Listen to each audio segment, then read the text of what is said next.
एक बार एक जंगल के निकट दो राजाओं के बीच घोर युद्ध हुआ। एक जीता, दूसरा हारा। सेनाएं अपने नगरों को लौट गईं। बस सेना का एक ढोल पीछे रह गया। उस ढोल को बजा बजा कर सेना के साथ गए भाट व चारण रात को वीरता की कहानियां सुनाते थे। युद्ध के बाद एक दिन आंधी आई। आंधी के जोर में वह ढोल लुढ़कता पुढ़कता एक सूखे पेड़ के पास जाकर टिक गया। उस पेड़ की सूखी टहनियां ढोल से इस तरह सट गईं कि तेज हवा चलते ही ढोल पर टकरा जाती थी और ढमाढम ढमाढम की गुंजायमान आवाज होती। एक सियार उस क्षेत्र में घूमता था। उसने ढोल की आवाज सुनी। वह बड़ा भयभीत हुआ। ऐसी अजीब आवाज बोलते पहले उसने किसी जानवर को नहीं सुना था।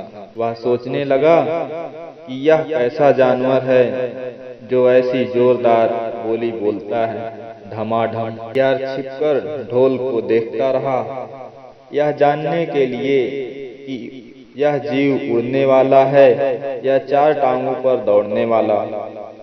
एक दिन सियार झाड़ी के पीछे छुपकर ढोल पर नजर रखे था। तभी पेड़ से नीचे उतरती हुई एक गिलहरी कूदकर ढोल पर उतरी। हल्की सी ढम की आवाज भी हुई। गिलहरी ढोल पर बैठी दाना उतरती रही। सियार बड़बड़ाया, ओह, तो यह कोई हिंसक जीव नहीं है, मुझे भी डरना नहीं चाहिए। सियार फूंक फूंक कर कदम रखता ढोल के निकट गया। उसे सूंघा। ढोल का उसे न कहीं सिर नजर आया और न पैर। तभी हवा के झोंके से टहनियां ढोल से टकराई। ढोल की आवाज हुई और सियार उछलकर पीछे जा गया। अब समझ आया।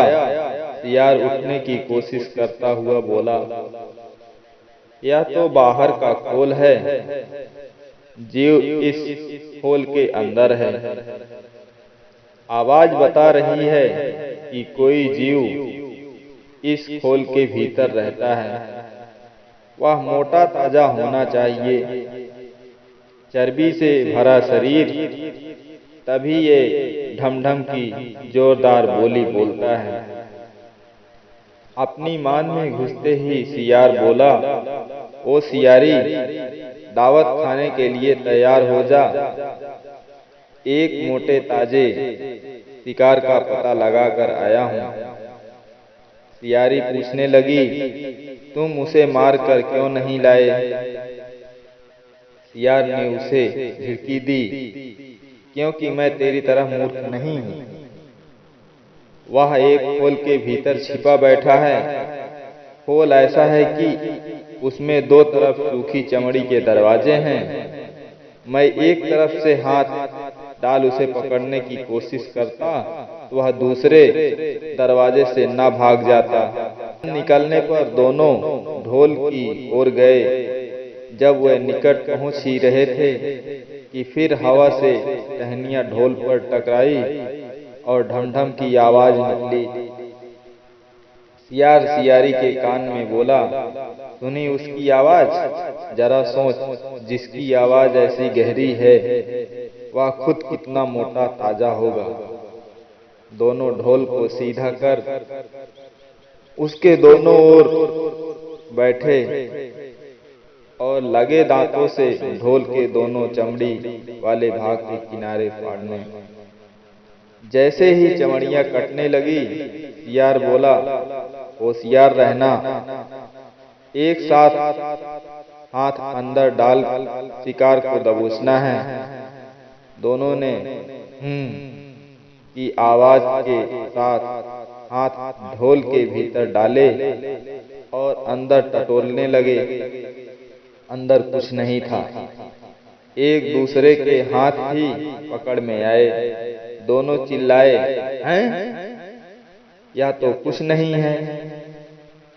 और और वे माथा पीट कर रह गए। सीख।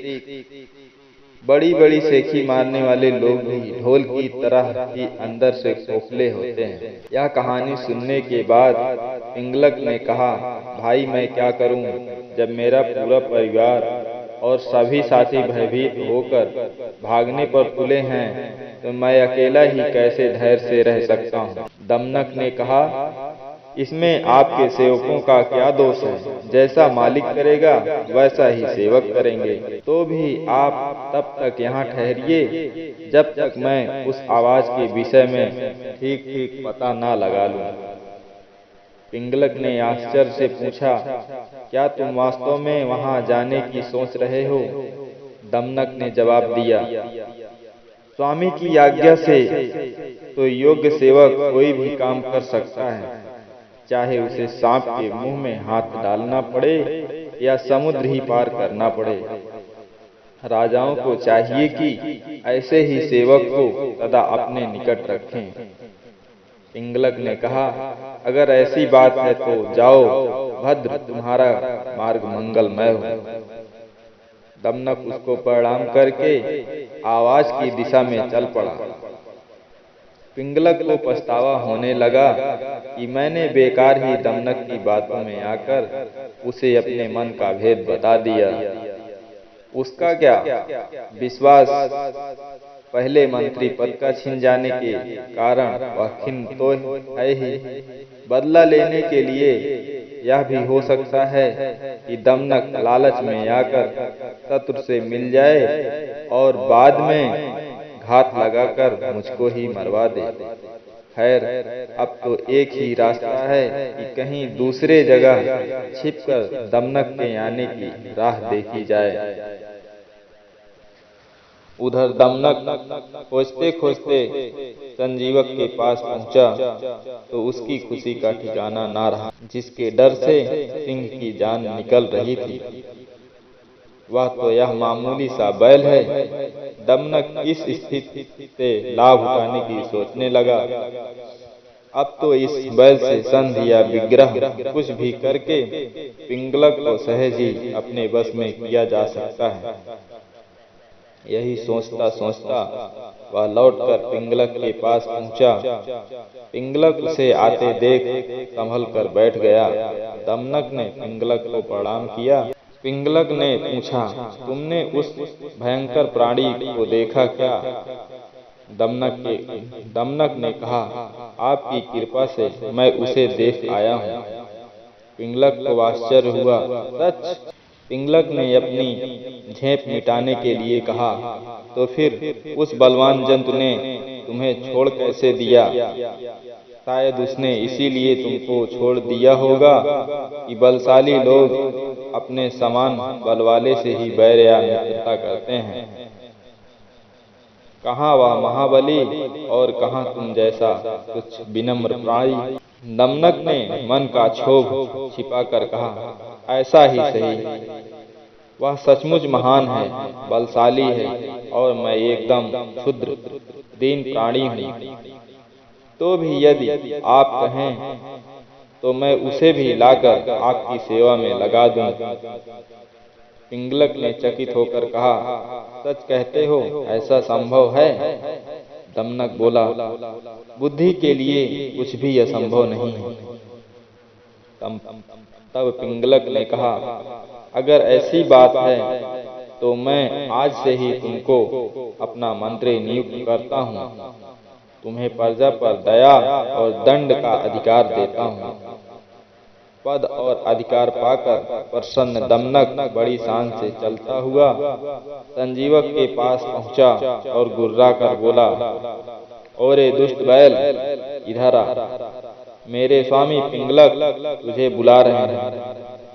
इस प्रकार निशंक होकर डकराने गर्जने की तुझे हिम्मत कैसे हुई? संजीवक ने पूछा, या पिंगलक कौन है भाई? दमनक ने जवाब दिया, अरे तू क्या वनराज पिंगलक को नहीं जानता? अभी तुझे पता चल जाएगा। वह देख बरगद के पेड़ के नीचे अपने परिवार के साथ जो सिंह बैठा है वही हमारे स्वामी पिंगलक हैं। यह सुनकर संजीवक की कपकपी छूट गई। वह कातर स्वर में बोला, भाई तुम तो चतुर सुजान लगते हो, अपने स्वामी से मुझे माफ करवा दो तो मैं अभी तुम्हारे साथ चला चलता हूँ। दमनक ने कहा, बात तो ठीक है तुम्हारी, अच्छा ठहरो, मैं अभी स्वामी से पूछ कर आता हूँ। वह पिंगलक के पास जाकर बोला, स्वामी वह कोई मामूली जंतु नहीं है, वह तो भगवान शंकर का वाहन वृषभ है। मेरे पूछने पर उसने बताया कि भगवान शंकर के आदेश से वह नित्य यहाँ आकर यमुना तट पर हरी हरी घास चरता है और इस वन में घूमा करता है। पिंगलक भयभीत होकर बोला, यह सच ही होगा, क्योंकि भगवान की कृपा के बिना घास चरने वाला यह प्राणी सर्पों से भरे वन में इस तरह से डकराता हुआ निर्भय विचरण नहीं कर सकता। खैर यह बता कि वह कहता क्या है। दमनक बोला, मैंने उससे कह दिया है कि वह वन भगवती दुर्गा के वाहन मेरे स्वामी पिंगलक सिंह के अधिकार में है, इसलिए उनके पास चलकर भाईचारे के साथ रहते हुए इस वन में सुख से चरो। मेरी बात सुनकर उसने आपसे मित्रता की याचना की है। पिंगलक बहुत खुश हुआ। वह प्रशंसा करते हुए बोला, मंतिवर तुम धन्य हो, मैंने उसको अभयदान दिया, लेकिन तुम मुझे भी उससे अभयदान दिलाकर मेरे पास ले आओ। दमनक अपनी बुद्धि और भाग्य पर इतराता हुआ संजीवक के पास पहुंचा।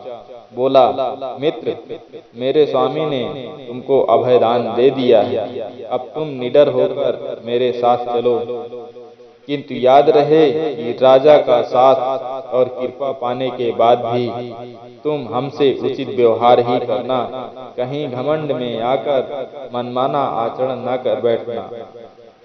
मैं समयानुकूल ही शासन करूंगा। मंत्री के पद पर तुम्हारे रहने से हम दोनों को राजलक्ष्मी का सुख मिलेगा। जो व्यक्ति अहंकार के कारण उत्तम, मध्यम और अधम व्यक्तियों का उचित सम्मान नहीं करते, वह राजा का सम्मान पाने के बाद भी दलित की तरह दुख भोगते हैं। संजीवक ने पूछा, यह दलित कौन था? दमनक कथा सुनाने लगा। प्रजातंत्र की चौथी कथा, व्यापारी